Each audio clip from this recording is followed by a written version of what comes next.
Related problems of contemporary world.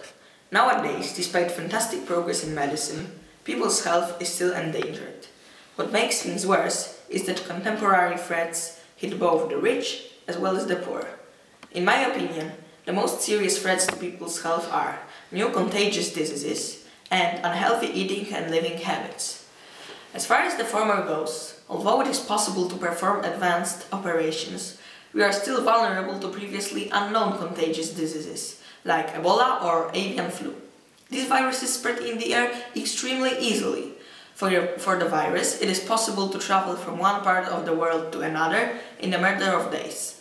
We have heard stories of plane passengers who all caught a disease from one infected co-passenger over a transcontinental flight. For this reason, from time to time, at major international airports, we can see travelers wearing their protective masks over their faces. The next reason why the epidemics and diseases spread so easily is the low hygienic level in some countries, especially in Africa. This is the place where the majority of all epidemics have their beginning. Every day, a lot of people are getting infected by tuberculosis, malaria or HIV. That is because of the endless civil wars, the low quality of drinking water, lack of knowledge about the consequences of illnesses, and generally poor hygienic conditions.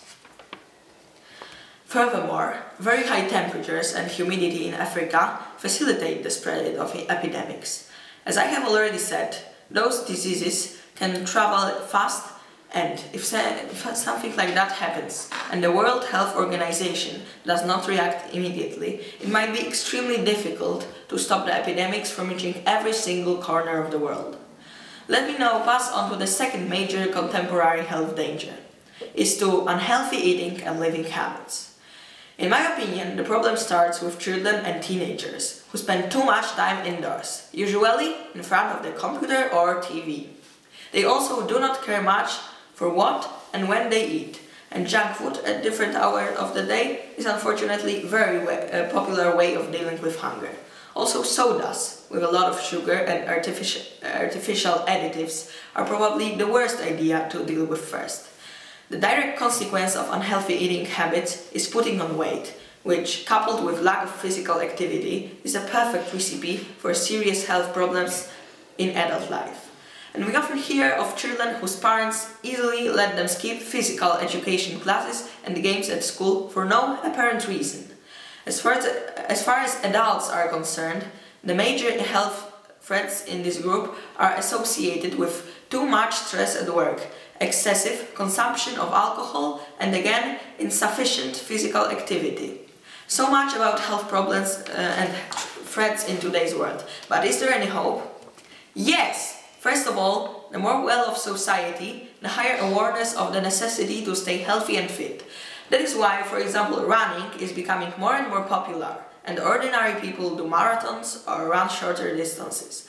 Also, biking is starting to be a lifestyle thing, as it is not only healthy, but also trendy to ride to school or work.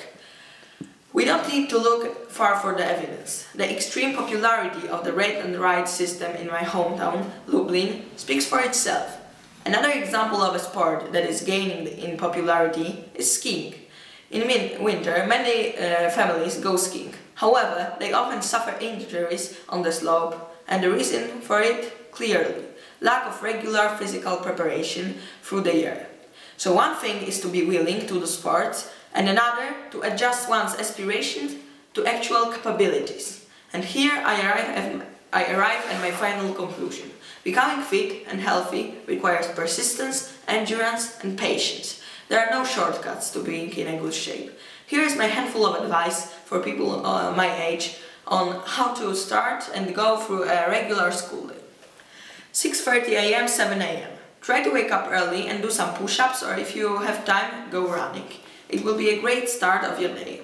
8 AM, 3 PM. This is the time that you probably spend at school. I have two tips. The first one is not to skip the PE lessons, and the second one is not to eat junk food or drink sodas. 3 PM, 7 PM.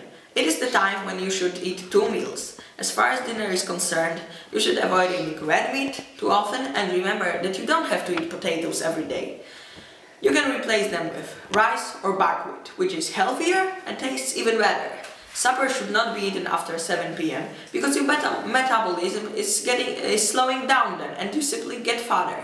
You can obviously eat a sandwich or some salad. The thing is, not to eat fat meals. The afternoon is also a great time to do sport. You can go running, play football or tennis. You can also go to the gym. But what to do if you want to be muscular but you don't have enough money to go to the gym? You can train in your home and make your equipment on your own. For instance, you can make dumbbells with bottle filled with sand. Easy, 11 p.m. It is the time when you should go to bed. I'm sure that observing this set of simple rules will help you stay healthy, avoid getting overweight and keep fit for many years. Thank you.